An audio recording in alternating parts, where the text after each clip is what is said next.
Hi everyone, my name is Melissa Mooney and the title of my presentation is Grading Alternatives for Stressed Out Undergrads. So we'll start with our learning objectives. The first is to identify guidelines for standards-based grading. We're going to contrast the difference between traditional and standards-based grading methods.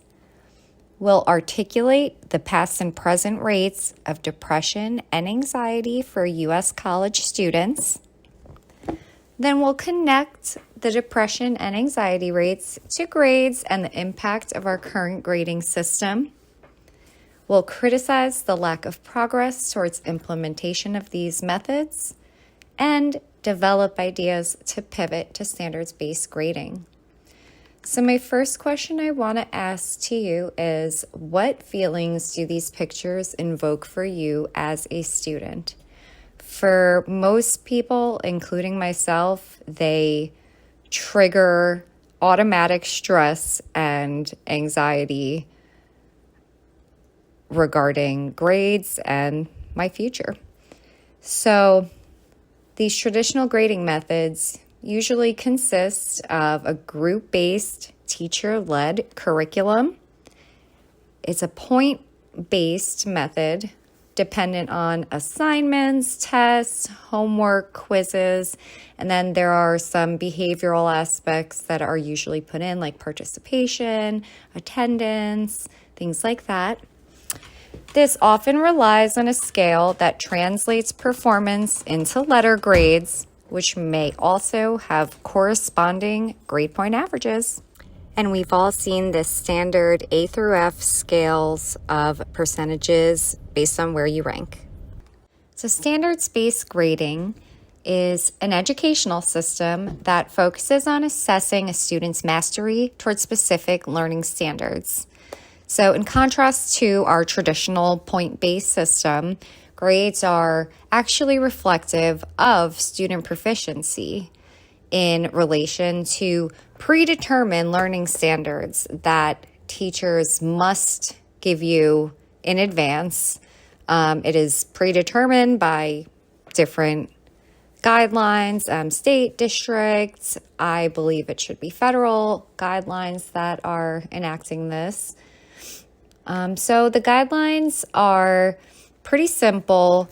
I know it looks like a lot, but the first are that teachers must define clear, quantifiable learning standards or objectives that students are expected to meet proficiency in. So they will be telling you this in advance. And instead of averaging scores from class, homework assignments, tests, quizzes, students are assessed based on their level of proficiency on each learning standard. So, they can have 4 to 7 different levels in their scale. That's what's typically recommended for it. So it would be initial stage, developing, proficient, mastery level. That's just a 4-stage process that I came up with. And then number 3, students will receive detailed feedback over their strengths and what standards they need to improve on.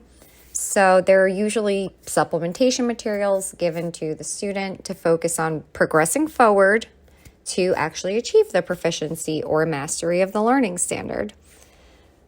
So the teachers will allow the students multiple attempts to prove proficiency of the intended learning standard. This allows the student room for improvement and progress without the fear of losing points. And also behavior, effort, participation, these should be reported separately from academic grades to ensure grades are a true indicator of academic performance. This is Dr. Thomas Gusky. He is a professor emeritus from the University of Kentucky, and he has been researching standard-based learning since the early 80s. And I was just as surprised as you are probably to hear that this has been a subject of contention since the 80s. But right here at the University of Kentucky in 1982, Thomas Guskey and a few others performed a study with 197 undergraduate classes here, and the results were amazing. The students in the Mastery Learning section scored higher on a final exam, attained higher course grades, and were absent less often than the other students in the traditional grading method classes. This was really big because it showed that a student's motivation to learn actually increased when the teacher was more directly involved in their education, and grades were based on their own individual progress and mastery of the concepts.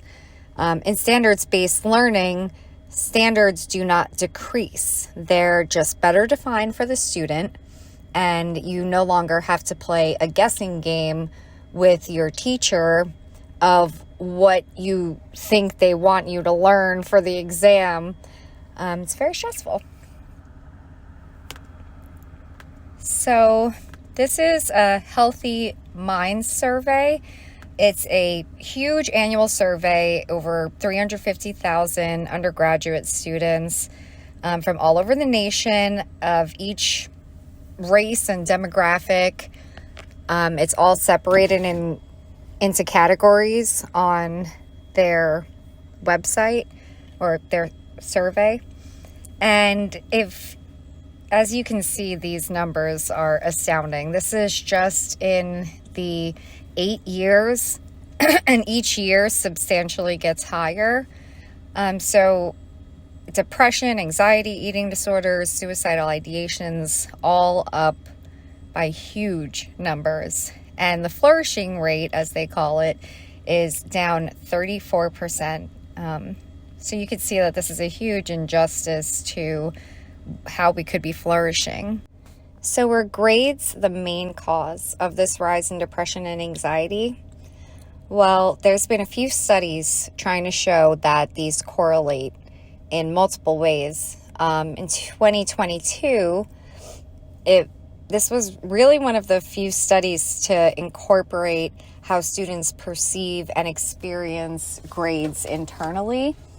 The main concept of this study was to assess how grades impact you and your psychological well-being and your academic motivation.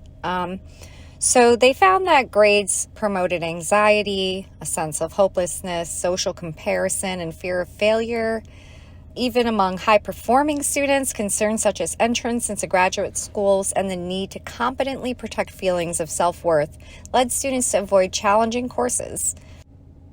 So this is really preventing them from reaching their full potential in the end and achieving their goals. The students in this study that were a part of the standards-based grading classes felt that the evaluations that they got from their teachers really promoted a sense of trust between them, even when comments were critical to them. So this really fostered a relationship between the teacher and the student. And I think this study really showed that the divide between teachers and students is really a product of the distrust of the system itself. And instead of feeling like the professors are there to guide you and teach you, they can feel like your main barrier between you and the letter grade you need to pass to get a higher GPA, to get a better job. So by having these evals where you can progress towards mastery of a standard, helps self-esteem and motivation to increase. There was also a 2014 study trying to prove grades were a correlation between anxiety, depression, and stress. So Beater et al. Went out to find this information to see if there were correlations in a sample of undergraduate students that were experiencing these depression, anxiety, stress symptoms, And it found that the top 3 concerns were academic performance, the pressure to succeed, and post-graduation plans, followed by finances and sleep.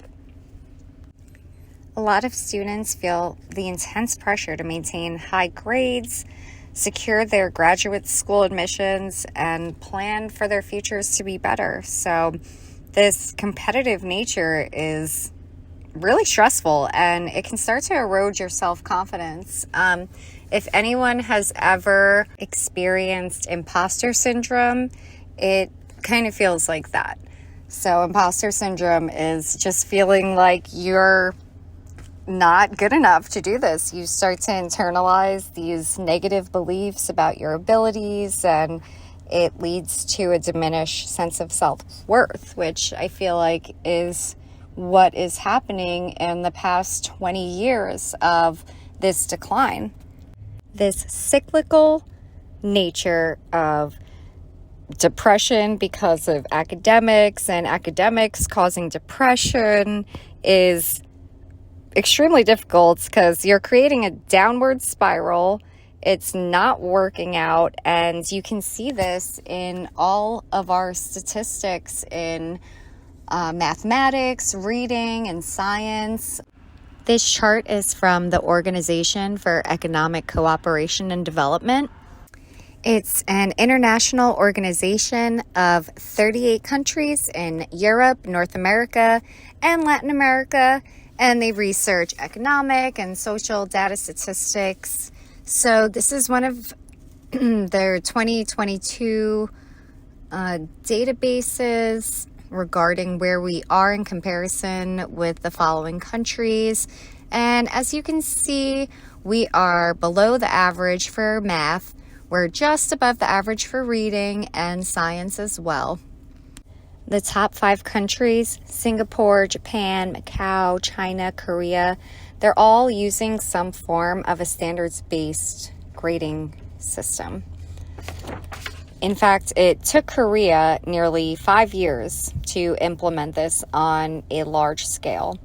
But since they have, their students are mastering most of their classroom learning objectives instead of only some, like we are. So in summary, transitioning from a traditional grading system to standards-based grading, it will be a challenge to implement on a large scale. But hopefully, if we do, it could bridge the gap between mental health and retaining more information in classes. The studies support this transition. The students support this transition. And now there are guidelines available to help teachers implement this in their classroom without feeling overwhelmed. We need to ask ourselves if this current traditional grading method will remain sufficient for our country in the long run. Not only are there domestic mental health consequences, but we may start to lose the technology jobs that are keeping our nation thriving due to not meeting qualifications that other countries can meet due to their proficiency in math and science at a higher level. I believe the Department of Education should be involved and work as quickly as possible to implement this on a large nationwide scale. I think they should offer all schools these reform guidelines and then have formal liaisons to help educators implement this easily and seamlessly. And I believe that setting a deadline could help with the transition instead of how it took Korea 5 years. And 5 years isn't a relatively long time in the entire history of Korea, but I believe we can do it in a shorter amount of time. I think the system has been broken for far too long, and you can see the impact that it has on undergrads nationwide. So this is my presentation on a grading alternative for stressed out undergrads. Hi everyone, My name is Melissa Mooney.